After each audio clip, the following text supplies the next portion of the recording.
తమిళనాడు ఆపత్కాలీన ముఖ్యమంత్రిగా ఆ రాష్ట్ర ఆర్థిక మంత్రి పన్నీర్ సెల్వం నియమితులయ్యే అవకాశం ఉంది. అనారోగ్యం కారణంగా తమిళనాడు ముఖ్యమంత్రి జయలలిత ఎక్కువ రోజులు ఆసుపత్రిలోనే ఉండాల్సి వస్తున్నందున వైద్యుల ప్రకటన నేపథ్యంలో పాలనకు ఆటంకం ఏర్పడకుండా అక్కడి ప్రభుత్వం ఈ మేరకు చర్యలు చేపడుతోంది. గవర్నర్ విద్యాసాగర్ రావుతో చెన్నైలో సమావేశమైన మంత్రులు పన్నీర్ సెల్వం, పళనిస్వామి ఈ అంశంపై విస్తృతంగా చర్చించారు. అంతకుముందు తమిళనాడు ప్రభుత్వ ప్రధాన కార్యదర్శి రామ్మోహన్ రావు సైతం గవర్నర్తో సమావేశమయ్యారు. రాష్ట్రంలో నెలకొన్న పరిస్థితులు సహా ఆసుపత్రిలో జయలలితకు అందిస్తున్న చికిత్సల వివరాలను తెలియజేశారు. జయలలితకు విశ్వాసపాత్రుడైన పన్నీర్ సెల్వం గతంలో 2 సార్లు తమిళనాడు ముఖ్యమంత్రిగా పనిచేశారు. వేర్వేరు కేసుల కారణంగా జయ ముఖ్యమంత్రి పదవి నుంచి తప్పుకోవలసి వచ్చినప్పుడు ఆమె ఆ బాధ్యతల్ని పన్నీర్ సెల్వంకు అప్పగించారు. ఇప్పుడు ఆమె అనారోగ్యం పాలైన పరిస్థితుల్లో ఆయన్ను ఆపత్కాలీన ముఖ్యమంత్రిని చేయాలని అన్నాడీఎంకే భావిస్తోంది. ఈ మేరకు కాసేపట్లో ప్రకటన వెలువడే అవకాశం ఉంది.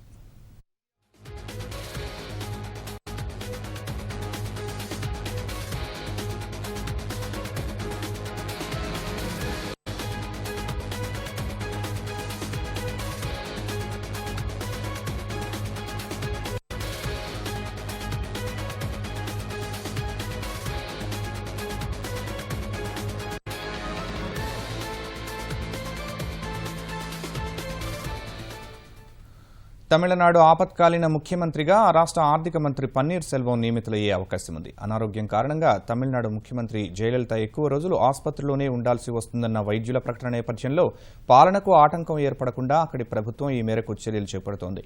గవర్నర్ విద్యాసాగర్ రావుతో చెన్నైలో సమావేశమైన మంత్రులు పన్నీర్ సెల్వం, పళనిస్వామి ఈ అంశంపై విస్తృతంగా చర్చించారు. అంతకుముందు తమిళనాడు ప్రభుత్వ ప్రధాన కార్యదర్శి రామ్మోహన్ రావు సైతం గవర్నర్తో సమావేశమయ్యారు. రాష్ట్రంలో నెలకొన్న పరిస్థితులు సహా ఆసుపత్రిలో జయలలితకు అందిస్తున్న చికిత్సల వివరాలను తెలియజేశారు. జయలలితకు విశ్వాసపాత్రుడైన పన్నీర్ సెల్వం గతంలో 2 సార్లు తమిళనాడు ముఖ్యమంత్రిగా పనిచేశారు.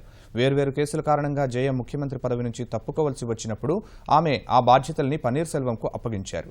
ఇప్పుడు ఆమె అనారోగ్యం పాలైన పరిస్థితుల్లో ఆయన్ను ఆపత్కాలీన ముఖ్యమంత్రిని చేయాలని అన్నాడీఎంకే భావిస్తోంది. ఈ మేరకు కాసేపట్లో ప్రకటన వెలువడే అవకాశం ఉంది.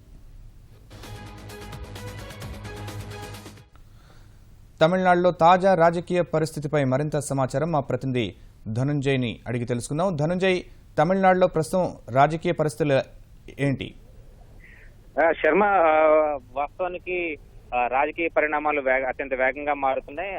ప్రస్తుతం ముఖ్యమంత్రి జయలలిత ఆసుపత్రిలోనే ఉండడంతో ప్రస్తుతం ధర్మ ముఖ్యమంత్రిగా పన్నీర్ సెల్వం గాని, అలాగే ప్రజా పనుల శాఖ మంత్రి పళనిస్వామి పేరు కూడా పరిశీలనలో ఉంది. అయితే ఈ వీరిలో ఎవరిని నియమిస్తారన్న అంశానికి సంబంధించి ఇంకా కొద్దిసేపట్లో స్పష్టత వచ్చే అవకాశం ఉంది. కొద్దిసేపటి క్రితమే వీరిద్దరూ కూడా ప్రభుత్వ ప్రధాన కార్యదర్శి రామ్మోహన్ రావుతో కలిసి రాజ్భవన్ కు వెళ్లి తమిళనాడు గవర్నర్ విద్యాసాగర్ రావును వీరిద్దరూ కలిశారు. అయితే ప్రస్తుతం రాజకీయంగా కొంత ప్రతిపక్షాల నుంచి వస్తున్న ఆరోపణలతో పాటు బీజేపీ సీనియర్ నేత సుబ్రహ్మణ్యం స్వామి చేసినటువంటి ఆరోపణల నేపథ్యంలో కూడా ఈ పరిస్థితి తలెత్తినట్టుగా తెలుస్తోంది. ఏడీఎంకే దీనికి సంబంధించి ఒక డిఫాక్టో ముఖ్యమంత్రిగా రాష్ట్రంలో నియమించాలి. ప్రస్తుతం సుదీర్ఘకాలం జయలలిత ఇంకా చికిత్స పొందే అవకాశం ఉన్నందున ఆమె అధికార విధులకు ఇంకా కొద్ది అధికార విధుల్లో హాజరయ్యేందుకు కొద్ది సమయం మిగిలి ఉన్నందున వీరిని డిఫాక్టో ముఖ్యమంత్రిగా నియమించాలని చెప్పి కూడా నిర్ణయించారు. దీంతో కొద్దిసేపట్లోనే ఇటు ఓ పన్నీర్ సెల్వం గాని, అలాగే ఎడపడి పళనిస్వామి పేరు గాని ఇద్దరిలో ఎవరో ఒకరి పేరుని ప్రకటించే అవకాశం అయితే కనిపిస్తోంది. అయితే దీనికి సంబంధించి ప్రభుత్వ సలహాదారు షీలా బాలకృష్ణన్, అలాగే శశికళతో చర్చించి ఈ నిర్ణయాన్ని కూడా ప్రకటించే అవకాశం అయితే కనిపిస్తుంది. దీనికి సంబంధించి ఇటు రాజ్భవన్ లో కూడా సుదీర్ఘంగానే చర్చలు జరిగాయి. దాదాపు గంట సేపు వీరు ముగ్గురు కూడా రాజ్భవన్ లో గవర్నర్ విద్యాసాగర్ తో చర్చలు జరిపారు. శర్మ, ధనంజయ్, ఇలాంటి పరిస్థితులు ఇంతకు ముందు ఎప్పుడైనా ఎక్కడైనా జరిగాయా? అలాంటి పరిస్థితులకు దారితీసిన పూర్వాపరాలు ఏంటి? ఎవరి నుంచి అయినా సూచనలు వచ్చాయా?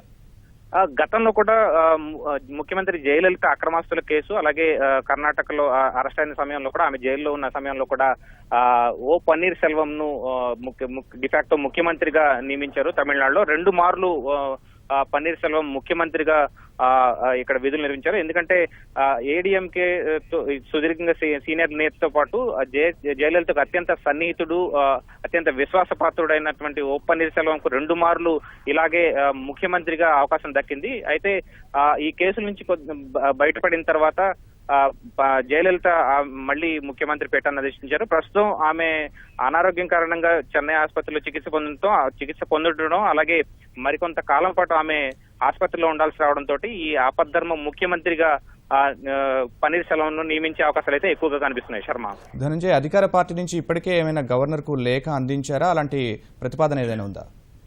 దీనికి సంబంధించి ఇప్పటికే ఏడీఎంకే మంత్రులు అంతా కూడా సమావేశమయ్యారు.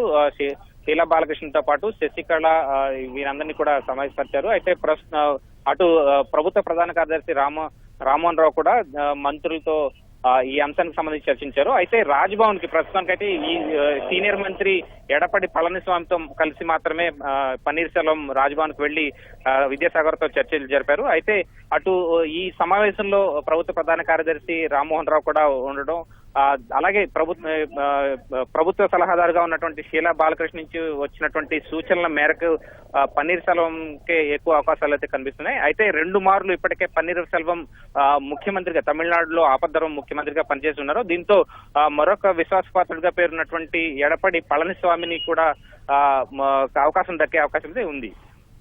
గవర్నర్ ఎవరి వైపు ఎక్కువగా మొగ్గు చూపే అవకాశం ఏమైనా ఉందా? ప్రస్తుతానికైతే ఏడీఎంకే వర్గాలు సెంటిమెంట్ పరంగా చూసుకుంటే కనుక పన్నీర్ సెల్వం కు ఎక్కువ అవకాశాలు ఉన్నాయి. ఆపద్ధర్మ ముఖ్యమంత్రిగా పన్నీర్ సెల్వం నియమించే అవకాశం ఉంది. ఎందుకంటే గత 2 మార్లు కూడా పన్నీర్ సెల్వం పూర్తిగా ఆయన ముఖ్యమంత్రిగా నియమించినప్పటికీ కూడా కనీసం ముఖ్యమంత్రి జయలలిత కార్యాలయంలోకి అడుగు పెట్టకుండానే ఈ పాలన సాగించారు. పూర్తిగా ఆమెకు అనుసరణలోనే పూర్తిగా తమిళనాడులో పాలనా వ్యవహారాలు అయితే నిర్వర్తించారు.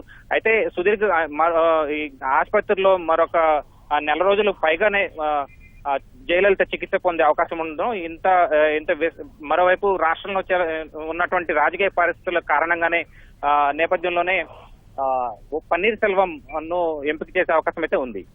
ధన్యవాదాలు ధనంజయ్.